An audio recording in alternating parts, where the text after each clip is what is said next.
এই পার্থ এসেছেন শিলিগুড়ি থেকে, শুধুমাত্র কবিতা বলবেন বলে।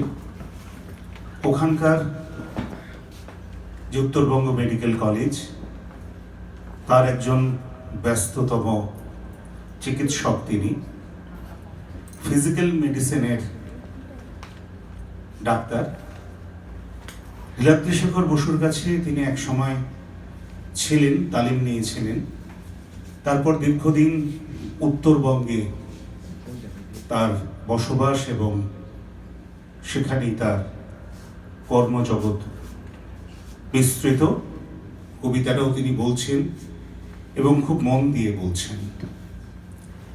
আজকে আমার এখানে বলতে ওঠার কথা নয়, শুধু দুটো তথ্য আপনাদের সামনে সরবরাহ করি।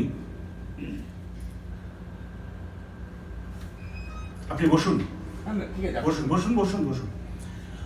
একটি সেমিনারে, হাওড়ার একটি সেমিনারে, ওদের রবীন ভট্টাচার্য সেমিনারে উনি 52 মিনিটের একটা বক্তব্য রেখেছিলেন। আমরা যে মিউজিক বাজাই না অনুষ্ঠানের সঙ্গে, কবিতার সঙ্গে, সেই মিউজিকটা কি বাজানোটা খুব প্রয়োজন আছে? এই সম্পর্কে উনি ওনার সম্পূর্ণ নিজস্ব মতামত ব্যক্ত করেছেন। আমি শুনেছি, আমার ভালো লেগেছে। আর দুটো উনি এই বাংলা একাডেমিতেই অনুষ্ঠান করেছেন হযবরলর ওপর। হযবরলর একটা বিজ্ঞানসম্মত ব্যাখ্যা সেই অনুষ্ঠানের শুরুর আগেই তিনি দিয়েছেন। শুনে দেখবেন, ওনার নিজস্ব ভিডিওতে আছে। আর উনি যদি আমাকে অনুমতি দেন, আমি আপনাদের ওটা পাঠিয়ে দিতে পারি। আর ওনার সঙ্গে ওনার ভাগ্নে তকাই, সেও ছিল, হযবরল থেকে নামটা নেওয়া। শুনে দেখবেন, অন্য কিছু ভালো লাগুক কিংবা না লাগুক, বিজ্ঞানসম্মত যে ব্যাখ্যাটা ওনারা দিয়েছেন সেটা আমার কাছে চমকপ্রদ মনে হয়েছে।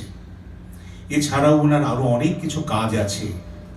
আর আছে একটা বিরাট পড়াশোনার জগৎ, যেটা নিয়ে আমার সঙ্গে কিছু কথা হয়েছে এবং এই কথাগুলো আপনাদের কাছে বলার প্রয়োজন মনে করেছি এই কারণে, আমি পড়াশোনাটা একদমই করিনি। সেই জন্য ওনার কাছে বারবার যখন শুনি, আমি বিস্মিত, মুগ্ধ, ঋদ্ধ এবং চমকিত হই। শুধু এইটুকু জানানোর জন্য আপনাদের কাছে আমার এই মুহূর্তে মঞ্চে ওঠা। এবার আমরা শুনব ডাক্তার পার্থপ্রতিম পালের কণ্ঠে জীবনানন্দ দাশের কয়েকটি কবিতা। প্লিজ শুরু করুন।